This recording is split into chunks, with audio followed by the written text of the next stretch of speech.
मनोहर लाल के परिवार के बारे में बताऊंगा। मनोहर लाल जब 2 वर्ष के थे तब उनके माता पिता का देहांत हो गया। उनका बचपन यतीम खाने में बीतता है। एक दिन सेठ जी आते हैं, उसे गोद ले लेते हैं। वो उसे खूब पढ़ाते लिखाते हैं।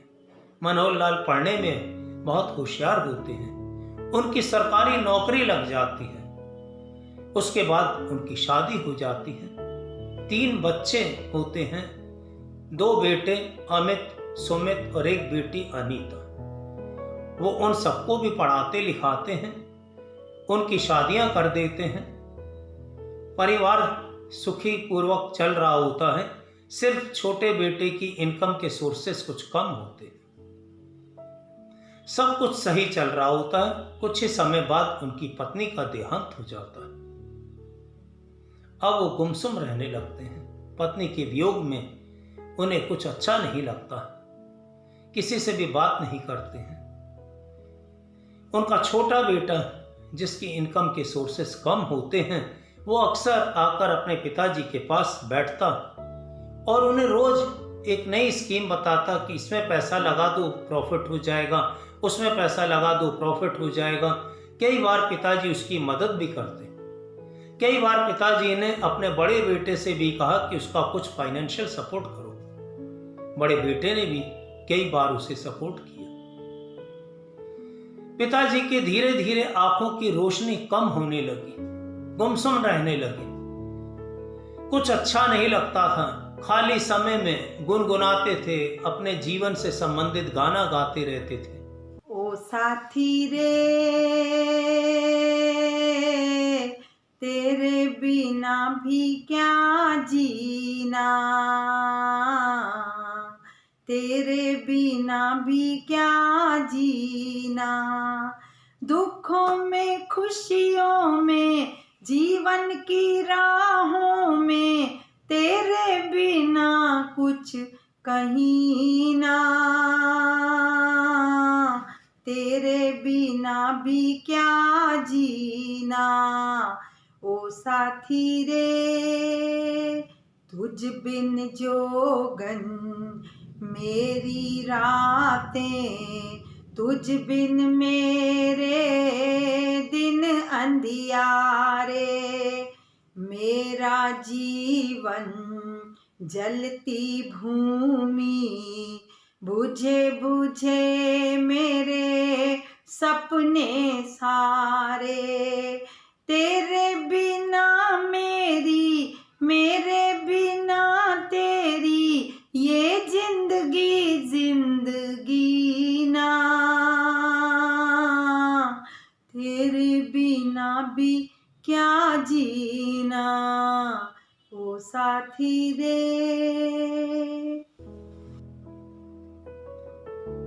छोटा बेटा उनकी इस आंखों की रोशनी की कमजोरी की वजह से उसने वो एफडी जो पिताजी के नाम की थी 30 लाख रुपए की, वो उसने अपने नाम करवा ली।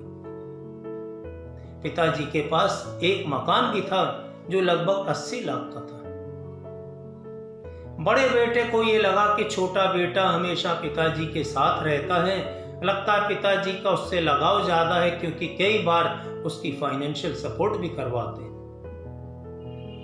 अब बड़ा बेटा भी पिताजी के पास बैठना शुरू कर देता है। वो भी पिताजी के आंखों की रोशनी की कमी का फायदा उठाता है और एक फर्जी वसीयत उस घर की अपने नाम करवा लेता है। कुछ ही समय के बाद पिताजी का देहांत हो जाता है। अब मनोहर लाल के दोस्त आकर बच्चों से कहते हैं कि तुम्हारे पिताजी का अंत हो गया है, उनके अंतिम संस्कार करो। बच्चों को अब पिताजी से कोई लगाव नहीं होता, क्योंकि उनका मकसद तो पूरा हो चुका था। इतने में एक वकील साहब आते हैं। वो कहते हैं कि तुम्हारे पिता का एक पैतृक संपत्ति थी जिसका मुकदमा चल रहा था, पिताजी जीत गए थे। वो प्रॉपर्टी लगभग 10 करोड़ रुपए की थी। उसकी वसीयत लिख कर गए। अब तो बच्चों को लगा कि हम लोग को बहुत कुछ मिलेगा। वो कहने लगे, पिताजी ने क्या लिखा है? वकील साहब ने कहा कि इस वसीयत में लिखा है कि मेरी मृत्यु के दिन बच्चों को सिर्फ इतना ही बताइएगा, बाकी कुछ मत बताना, बाकी आप 13 के बाद बताना, क्योंकि घर का माहौल तब तक सही हो जाएगा। अब तो बच्चे रोने लगे, घड़ियाली आंसू बहाने लगे और पिताजी के अंतिम संस्कार की तैयारियों में जुट गए।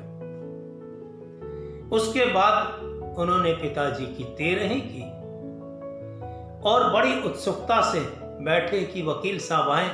वकील साहब आए और उनसे पूछने लगे कि क्या लिखा है। वकील साहब बोले कि पिताजी ने वसीयत में लिखा है कि मेरे दोनों बेटों ने मेरी आंखों की रोशनी की कमी के फायदा उठाया। छोटे बेटे ने एफडी अपने नाम करा ली, बड़े बेटे ने वसीयत लिखा ली। मैं चाहता तो वो वसीयत भी कैंसिल करा सकता था। उन्होंने कहा, इन बच्चों को इससे ज्यादा कुछ नहीं चाहिए, क्योंकि उन्हें जो चाहिए था उन्होंने अपने आप ले लिया, चुन लिया। अब उन्हें किसी चीज की जरूरत नहीं है। इसलिए मैं अपनी ये प्रॉपर्टी जो 10 करोड़ की है, अपने बचपन को याद करते हुए मैंने यतीम खाने में कैसे दिन बिताए, मैं ये प्रॉपर्टी यतीम खाने को डोनेट करता हूँ, ताकि वहाँ जो भी अनाथ बच्चे आए वो खुशी पूर्वक अच्छी सुविधाओं के साथ वहाँ जी सके। सिर्फ मेरी बेटी को, जो मेरे लगभग 30 लाख के जेवर हैं और जो शेयर्स और LIC हैं जो दोस्त के पास रखे हैं, वो मेरी बेटी को दे दी जाए। अब तो बच्चे रोने लगे कि पिताजी ने ये क्या किया। इस कहानी से यही शिक्षा मिलती है कि ज्यादा होशियारी अच्छी चीज नहीं होती। पिताजी ने अपनी पूरी प्रॉपर्टी समाज के लिए, यतीम खाने के लिए, उन बच्चों, अनाथ बच्चों के विकास के लिए डोनेट कर दी।